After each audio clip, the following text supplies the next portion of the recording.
Monsieur le président, madame la ministre, mes chers collègues, la mission Solidarité, insertion et égalité des chances est l'un des piliers de la politique sociale menée par l'État. Aussi, nous jugeons positive l'augmentation des crédits de 1,5 milliard d'euros par rapport à 2017. Alors que les inégalités sociales grandissent et que les révélations sur les concentrations des richesses entre les mains de quelques puissants les rendent de plus en plus inacceptables, il est indispensable que l'État œuvre à établir ou rétablir la justice sociale. Dans cet esprit, nous nous félicitons de l'augmentation de la prime d'activité de 20 € à partir du 1er octobre 2018 dans le programme Inclusion sociale et protection des personnes, mais nous souhaiterions que le gouvernement fasse du non-recours à cette prime, qui représente 4,2 milliards d'euros de prestations, une urgence. Quant au programme Handicap et dépendance, il voit ses crédits augmenter de 6,9% par rapport à l'an dernier, en raison de la revalorisation de l'allocation aux adultes handicapés, qui va passer progressivement de 860 € à 900 €. C'est donc une bonne nouvelle pour les bénéficiaires de l'AAH, même si nous regrettons que le montant demeure en dessous du seuil de pauvreté. Mais ces mesures positives ne doivent pas occulter les reculs contenus dans 7 millions, comme l'a notamment souligné notre collègue Éric Bocquet.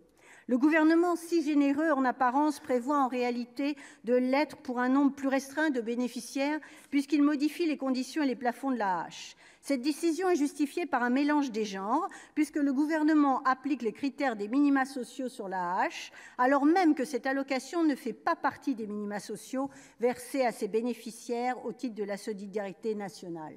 Il faut redire ici que c'est une allocation versée au titre de la compension due aux personnes handicapées qui se trouvent dans l'incapacité totale ou partielle d'exercer un emploi ou dont les pensions de nature contributive sont d'un niveau insuffisant.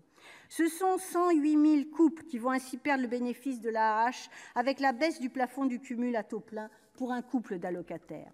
La fusion des deux compléments de ressources de l'AAH va entraîner une perte de revenus de 75 € à 179 €. C'est la double peine pour les personnes en situation de handicap. Enfin, je tiens à relayer l'inquiétude des établissements et services d'aide par le travail, à qui le gouvernement avait promis la subvention de 1 000 emplois supplémentaires, mais qui a finalement décidé de réduire de 6% son aide. Quand on sait que sur les 3,5 millions de personnes handicapées, 500 000 sont au chômage, cette décision est parfaitement injuste. Quant au programme 137, qui a été beaucoup commenté ces derniers jours, si le montant des crédits en faveur de l'égalité femmes-hommes est effectivement en légère hausse par rapport à 2017, nous continuons de dénoncer son insuffisance au regard des enjeux, au regard de la priorité gouvernementale affichée. De plus, au sein de ce programme, comment ne pas s'insurger devant la baisse des fonds destinés à financer le dispositif de sortie de la prostitution, qui sont amputés de 25%. Nous avons été alertés, comme notre rapporteur, par de nombreuses associations féministes et nous partageons totalement le fait que la loi de 2016, votée de haute lutte, ne puisse être mise en œuvre qu'à condition d'en avoir les moyens. Or, l'enveloppe destinée à l'aide financière à l'insertion sociale et professionnelle, AFIS, est réduite de 1,5 million d'euros, alors même que cette allocation est centrale dans le dispositif pour reprendre pied et retourner dans le droit commun. Vous savez bien, mes chers collègues, qu'elle est censée suppléer à la baisse de revenus résultant de l'arrêt de la prostitution et que ces parcours de sortie donnent accès à un logement, une allocation, à des papiers le cas échéant, à des cours de français et à des formations. Autant dire que sans AFIS, aucun parcours de sortie ne peut aboutir. L'amendement du rapporteur voté à la commission des lois répare cette baisse, mais en privant d'autant le programme 124 qui concerne les politiques sanitaires, sociales, de sport. Ce n'est pas un transfert d'enveloppe qu'il faut, mais une hausse du budget. D'où notre abstention sur cet amendement.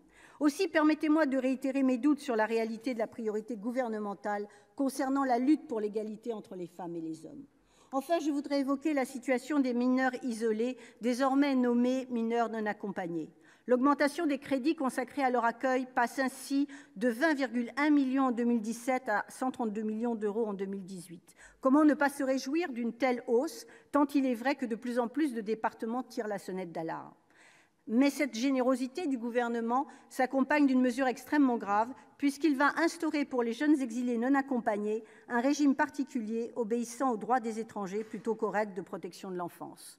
Nous sommes, avec les membres de mon groupe, très préoccupés par ces décisions, tout comme le Défenseur des droits et de nombreuses associations de protection de l'enfance.